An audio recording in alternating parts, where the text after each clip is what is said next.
आज हमने कवर करना है fractions not having denominators 10, 100 and thousands. मतलब ऐसी फ्रैक्शंस जिसका जो डिनोमिनेटर है वो 10 नहीं है, 100 नहीं है, 1000 नहीं है, और फिर उसको हमने 10 या 100 या 1000 में कन्वर्ट करना है ताकि हमें आंसर निकालने में अपना टाइम ना वेस्ट करना पड़े। अब वो क्या है, कैसे है, अभी हम करते हैं आगे, फिर आपको समझ में आएगा कि हमें क्या फ़ायदा है कि डिनोमिनेटर को 10, 100 या 1000 में कन्वर्ट करें। तो अब मान लो एक फ्रैक्शन है 1/2। अब इसको हम इस तरह से कन्वर्ट करें कि नीचे डिनोमिनेटर जो है 10 आ जाए। अब नीचे डिनोमिनेटर 10 कैसे आएगा? तो 2 के टेबल पे 10 कहाँ पे आता है? जब हम 2 को मल्टीप्लाई करते हैं 5 से। तो अगर नीचे हम 5 से मल्टीप्लाई करेंगे तो हम ऊपर भी करना पड़ेगा ताकि ये फ्रैक्शन की वैल्यू सेम रहे। अब आंसर क्या आ गया? ये आ गया जी 5/10। तो अब ये 5/10 आ गया। अब इसको अगर मेरे को डेसिमल में कन्वर्ट करना है तो ये तो अब उतना ही आसान हो गया। डेसिमल में जब हम कन्वर्ट करते थे तो क्या करते थे? नीचे कितने ज़ीरो हैं? एक है, तो डॉट के बाद अब एक नंबर आ जाएगा। तो यहाँ पे क्या है? 5 है, तो ये 5 आ जाएगा और इधर 0 रह जाएगा। तो आंसर हमें क्या मिलेगा? 0.5। अब चूंकि नीचे 10 था, हमने ये पिछले एक्सरसाइज में किया था कि अगर डिनोमिनेटर में 0 हो तो ऊपर न्यूमरेटर में डॉट लग जाएगा और डॉट के आगे उतने डिजिट्स होंगे जितने नीचे 0 हों। यही अगर 5/100 होता तो हमें डॉट के आगे 2 डिजिट्स चाहिए थे। यहाँ ऊपर 5 है, एक तो 5 आ जाता, और दूसरा हमें यहाँ पे मान के चलना है जैसे 0, बिकॉज हम 5 के इधर 0 जितने मर्जी लगा सकते हैं। तो एक 0 यहाँ पे आ जाता और ये हमारा आंसर होता।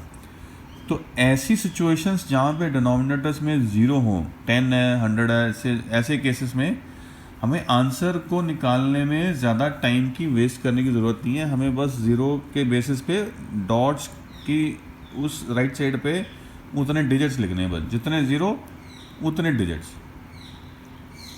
तो ये फ़ायदा है कन्वर्ट करने का डिनोमिनेटर को 10 में, 100 में या 1000s में।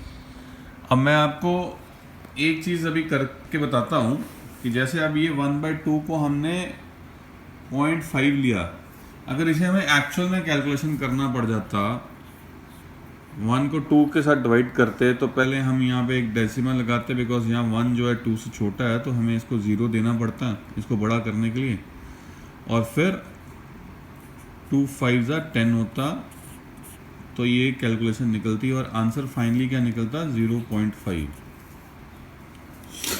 अब यही हमने यहाँ पे 0 लेके आके 10 लेके आके हमने वही आंसर अचीव कर लिया जिसमें हमें ज़्यादा मेहनत या ज़्यादा दिमाग लगाने की ज़रूरत नहीं पड़ी। अब ये वाला एग्जांपल ले लो।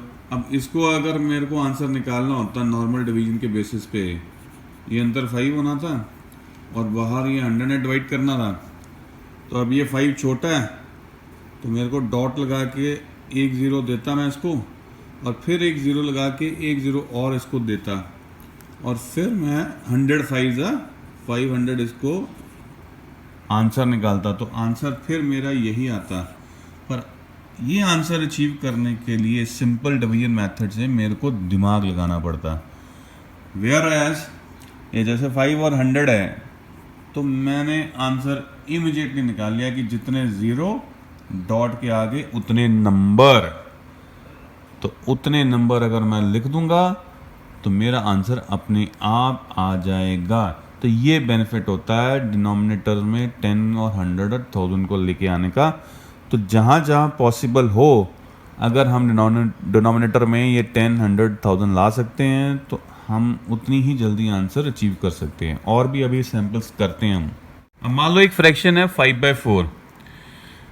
अब इसको मेरे को डिनोमिनेटर को 10, 100, 1000 में लेके आना है। तो क्या 4 के टेबल पे 10 आता है? Answer is no. 4 2 8 है और 3 12 पे चला जाता है। ठीक है, तो 10 जो है 4 के टेबल पे नहीं आता। तो अब इस केस में क्या करेंगे, तो फिर हम 100 को चूज़ करेंगे। तो 4 के टेबल पे 100 आता है, बिल्कुल आता है। अगर हम इसको 25 के साथ मल्टीप्लाई कर दें, तो नीचे अगर 25 से करेंगे तो ऊपर भी 25 से करेंगे, तो ये अब क्या आ जाएगा, ये 125/100 आ जाएगा। अब नीचे 2 0 आ गए, तो अब हमें क्या करना है, हमें डॉट लगाना है, या ऊपर न्यूमरेटर को ऐसे ही लिख दो और जितने जीरोस हैं उतने नंबर्स के पहले डॉट लगा दो। ये तुम्हारा आंसर आ गया। न्यूमरेटर को वैसे का वैसे ही लिख दो और जितने जीरोस हैं उतने नंबर के पहले तो डॉट लगा दो। तो जैसे मर्जी तुम्हारी इच्छा हो, या हमने जैसे हम करते थे कि जी डॉट से पहले हम जितने जीरो उतने नंबर लिखेंगे, तो यहाँ पे 5 और 2 पहले लिखे जाएंगे और फिर कौन सा बच गया, 1 बच गया, वो डॉट से पहले आ जाएगा। तो आंसर हमारा 1.25 आ गया। अब यही मेरे को डिवीजन करनी पड़ जाती तो मैं कैसे करता, फिर 4 1 4, यहाँ 1 बचता। अब 1 जो है छोटा होना था 4 से, तो मेरे को डॉट लगा के इसको 0 देना पड़ना था। फिर 4 2 8, यहाँ से 2 बचता और फिर एक 0 इसमें ऐड होता बिकॉज अब डॉट लग चुका है, तो ये 4 5 20 होता। तो इतनी कैलकुलेशन करने के बाद मैं आंसर पे आ पाता। तो उसकी बजाय मैंने 100 लेके आ गया नीचे। ज़्यादा आसान नहीं था क्या? तो इसी वजह से है कि जहाँ पे पॉसिबल हो वहाँ पे डिनोमिनेटर को कन्वर्ट कर लो। अब मान लो 4/13 है डिनोमिनेटर। अब 13 के टेबल पे ना 10 आना है, ना 100 आना, ना 1000 आना है। तो इस पे टाइम वेस्ट करने का कोई फ़ायदा नहीं, छोड़ दो इसको। अब यही समझ लो कि 4/25 है। अब 25 के टेबल पे 10 तो आएगा नहीं, ठीक है। 100 आता है, बिल्कुल आता है। कब आता है? 25 4 तो नीचे 4 है, ऊपर भी 4 है, तो ये 16/100 हो गया। अब यहाँ पे 2 0 हैं, तो 2 नंबर के पहले डॉट लग जाना और इधर 0 आ जाएगा। तो आंसर हमारा 0.16 है। यही अगर मेरे को 4/25 से करना पड़ता तो आंसर ये निकालने में मेरे को थोड़ी सी मेहनत और करनी पड़ती। वेरस ये आंसर हम कितने आराम से हमने निकाल लिया। तो जहाँ जहाँ पे भी, अब जैसे 4/5 है, 5 की टेबल पे 10 आता है, बिल्कुल आता है। 2 पे आता है, तो ये 8/10 हो गया और ये आंसर हमारा क्या आ गया, 0.8 आ गया। तो ये डिनोमिनेटर्स को नीचे 10, 100 और 1000 में लेके आने का यही एक सबसे बड़ा फ़ायदा है कि भी आपको आंसर निकालने में मेहनत करने की ज़रूरत नहीं पड़ेगी। और कन्वर्ट कैसे करना है, जो भी डिनोमिनेटर दिया हो पहले चेक कर लो, उसके टेबल में 10 आता है, 100 आता है, 1000 आता है, क्या आता है, तो उसके हिसाब से नीचे और ऊपर वो कैलकुलेशन तुम कर लो और आंसर तुम बड़े आराम से निकाल लोगे। तो ये हमारा एक पोर्शन, एक एक्सरसाइज ख़त्म होती है, which is fractions not having denominators 10, 100 and 1000, जिसमें हम इन फ्रैक्शंस को कन्वर्ट कर देते हैं। यहाँ पे डिनोमिनेटर जो है 10, 100, 1000 में आ जाए और फिर हमें आंसर निकालना आसान हो जाए। Thank you. अगर आपको कुछ अच्छा लग रहा है तो लाइक करिएगा, शेयर कर दीजिएगा। वीडियो के नीचे शेयर का ऑप्शन है जिसमें आप लिंक शेयर कर सकते हैं अपने व्हाट्सएप ग्रुप में, एंड सब्सक्राइब कर सकते हैं। मैं 4th और 5th का अभी मेजरली कर रहा हूँ, 3rd क्लास के भी मैं जो है वीडियोस बना रहा हूँ। तो आपके फ्रेंड सर्कल में किसी को भी ज़रूरत हो तो उनको बोल दीजिएगा वो सब्सक्राइब कर लें चैनल को। Thank you. इसमें बस एक चीज़ मैं और कवर कर लेता हूँ कि मान लो अगर कोई डिजिट है जी 8/1000, ठीक है, तो उसमें हमने बस ये चीज़ का ध्यान रखना है कि हाँ, अब डेसिमल तो लगेंगे बिकॉज ज़ीरोज़ हैं, तो डेसिमल के आगे अब कितने नंबर आएंगे, तो जितने ज़ीरो हैं उतने नंबर आएंगे। ऊपर कितने नंबर हैं, एक को तो लिख ही लो, अब हमें 2 नंबर और चाहिए बिकॉज टोटल 3 जीरोज हैं।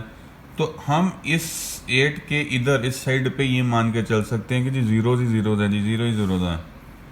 तो ये 2 जीरो और आ जाएंगे डॉट से पहले बिकॉज यहाँ पे 3 जीरोज हैं। तो हमारा आंसर क्या आ जाएगा 0.008।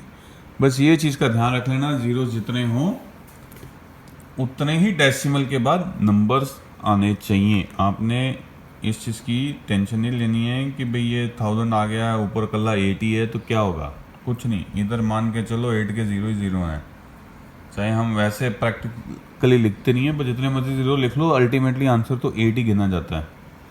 तो इस तरह से इसको आंसर को आपने करना है। अब जैसे एक सम और था, मैं कवर कर ही लेता हूँ, थोड़ा सा मेरे को लगा टफ हो सकता है। जैसे 7/40 है।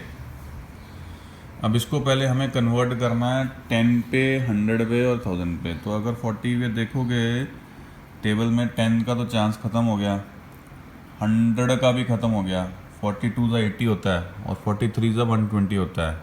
तो अब चांस किसका बनता है 1000 का। तो 40 इंटू मल्टीप्लाई क्या करेंगे हम, तो आप इस ज़ीरो को तो भूल जाओ, 4 के टेबल पे देखो क्या आता है।